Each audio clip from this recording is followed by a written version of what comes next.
السلام عليكم ورحمة الله وبركاته. الحمد لله الذي هدانا لهذا وما كنا لنهتدي لولا أن هدانا الله. اللهم صل على محمد وبارك وسلم. أما بعد. سامعین محترم،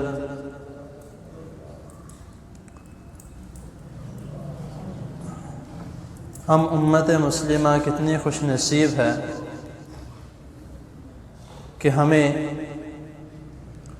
نبی مکرم صلی اللہ علیہ وسلم جیسے رسول ملے، جنہوں نے اپنی امت کو دوزخ کی آگ سے بچانے کے لیے کیسے کیسے اعمال بتائیں کہ اتنا سے عمل کر لو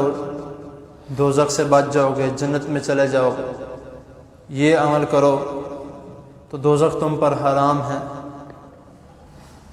کتنے اعمال نبی مکرم صلی اللہ علیہ وسلم نے ہمیں بتائے ہیں۔ اسی میں سے ایک جو ہمارا ٹاپک چل رہا ہے سجدہ شکر کے متعلق، وہ میں بیان کرتا ہوں کہ ایک مرتبہ نبی کریم صلی اللہ علیہ وسلم نماز پڑھا کر تو آپ اٹھ کر مسجد سے باہر چلے گئے، یہاں تک کہ جو اس حدیث کے راوی ہیں حضرت عبد الرحمن بن عوف رضی اللہ تعالی عنہ، عشرہ مبشرہ میں سے ہیں، وہ بیان کرتے ہیں کہ رسول اللہ صلی اللہ علیہ وسلم مدینہ منورہ کی جو آبادی تھی اس سے تھوڑا باہر نکل گئے، باغات کی طرف چلے گئے۔ تو میں بھی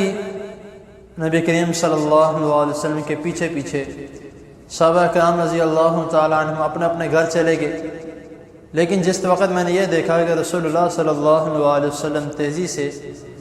باہر کی طرف جا رہے ہیں تو میں بھی نبی کریم صلی اللہ علیہ وسلم کے پیچھے پیچھے چلا گیا، اور اس طرح آہستہ سے قدم لے کر جا رہا تھا کہ نبی کریم صلی اللہ علیہ وسلم کو پتہ نہ لگے کہ میں آپ کے پیچھے پیچھے آ رہا۔ یہاں پہ ایک سبق ہمیں ملتا ہے کہ اگر رسول اللہ صلی اللہ علیہ وسلم غائب جانتے تو آپ کو پتہ ہوتا ہے کہ حضرت عبد الرحمن بن عوف رضی اللہ تعالیٰ عنہ میرے پیچھے آ رہے ہیں۔ تو اس سے ہمیں پتہ لگتا ہے کہ رسول اللہ صلی اللہ علیہ وسلم صرف وہی جانتے تھے جو اللہ تعالیٰ رسول اللہ صلی اللہ علیہ وسلم کے اوپر وحی کرتے تھے۔ تو حضرت عبد الرحمن بن عوف رضی اللہ تعالیٰ عنہ بیان کرتے ہیں کہ میں اسی طرح نبی کریم صلی اللہ علیہ وسلم کے پیچھے جاتا رہا، تو جب آپ باغات کے اندر چلے گئے تو میں باہر رک گیا کہ شاید ہو سکتا ہے کہ آپ قضائے حاجت کے لیے نہ گئے۔ تو تھوڑی دیر گزر گئی، آپ واپس نہیں آئے، تو میں بھی اندر چلا گیا باغات میں۔ تو جب میں نے دیکھا کہ رسول اللہ صلی اللہ علیہ وسلم سجدے میں ہے تو میں بہت حیران ہوا کہ نبی کریم صلی اللہ علیہ وسلم ادھر آ کر، تو پھر میں تھوڑی دیر سائڈ پر ہو گیا، تو نبی کریم صلی اللہ علیہ وسلم کافی دیر انہوں نے کافی لمبا سجدہ کیا، آپ اٹھے نہیں۔ تو میں نے تھوڑا آگے ہوا کہ آپ صلی اللہ علیہ وسلم کو میں دیکھتا ہوں، تو کچھ دیر بعد آپ صلی اللہ علیہ وسلم خود ہی اٹھ پڑے۔ جب آپ سجدے سے اٹھے تو انہوں نے میری طرف دیکھا، تو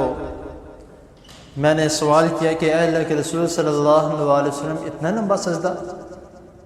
تو نبی کریم صلی اللہ علیہ وسلم فرماتے ہیں، حضرت عبد الرحمن بن عوف رضی اللہ تعالیٰ عنہ بیان کرتے ہیں کہ جب میں نے رسول اللہ صلی اللہ علیہ وسلم سے سجدے کے متعلق پوچھا تو نبی کریم صلی اللہ علیہ وسلم فرماتے ہیں کہ حضرت جبرائیل علیہ السلام میرے پاس آئے تھے، تو انہوں نے مجھے ایک خوشخبری سنائی۔ وہ خوشخبری کیا تھی؟ یہ الفاظ حدیث میں موجود ہیں، آپ خود بھی بے شک دیکھ رہے ہیں، مسند احمد کی حدیث ہے، حدیث نمبر 5714 میں 5714، کہ رسول اللہ صلی اللہ علیہ وسلم بیان کرتے ہیں کہ حضرت جبرائیل علیہ السلام میرے پاس آئے تو انہوں نے آ کے مجھے خوشخبری دی کہ میں آپ کو خوشخبری دیتا ہوں کہ اللہ تعالیٰ فرما رہے ہیں کہ جو شخص آپ پر ایک مرتبہ درود بھیجے گا تو میں اس کے اوپر 10 رحمتیں نازل فرماؤں گا، اور جو آپ پر سلام بھیجے گا میں اس کے اوپر سلامتی نازل فرماؤں گا۔ تو یہ خوشخبری سن کر میں نے اللہ تعالیٰ کے حضور سجدہ ریز ہوا، اور یہ شکرانے کا سجدہ تھا۔ تو اس سے ہمیں یہ سبق ملتا ہے کہ خوشخبری ہو، خوشی ہو یا کوئی نعمت ہو جس کو یعنی کہ ہم طلبگار ہوں یا نہ بھی ہوں لیکن اللہ تعالیٰ کی طرف سے ہمیں مل جائے تو اس میں ہمیں سجدہ شکر لازمی کرنا چاہیے۔ جس سے میں نے پچھلی نشست میں بھی یہ بات بیان کی تھی کہ جو ہماری سانس ہے اس پہ بھی ہمیں اللہ تعالیٰ کا شکر ادا کرنا چاہیے، کیونکہ سانس بہت بڑی نعمت ہے،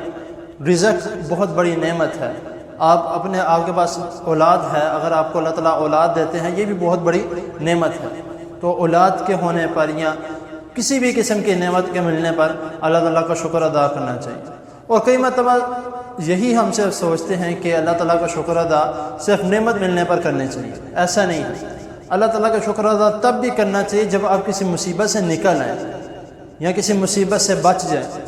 خدا نخواستہ کبھی کبھار ایسی کوئی مصیبت یا ایسی کوئی تکلیف یا ایسی کوئی پریشانی آ جاتی ہے کہ انسان اتنا ڈپریشن میں چلا جاتا ہے اور اتنا پریشان ہو جاتا ہے کہ اس کو سمجھ نہیں لگتی کہ میرے ساتھ ہونا کیا اور ہو کیا رہا ہے۔ تو جب وہ اللہ تعالیٰ کے سامنے ایک تو توبہ،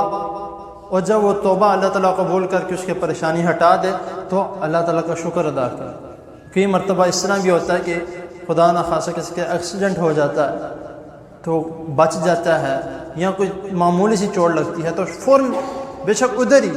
یا کوئی ایسی جگہ دیکھ رہے کوئی صاف ستھری ہو وہاں پہ جا کے سجدہ ریز ہو کے اللہ تعالیٰ کا شکر ادا کرنا چاہیے کہ اللہ تعالیٰ نے مجھے بچا لیا۔ تو اس طرح کے موقعوں پر بھی جو ہے اللہ تعالیٰ کا شکر ادا کرنا چاہیے۔ اللہ تعالیٰ کے حضور دعا ہے اللہ تعالیٰ ہمیں جو سنا ہے اس کو سمجھنے کے اس پر عمل کرنے کی توفیق عطا فرمائے۔ جزاکم اللہ۔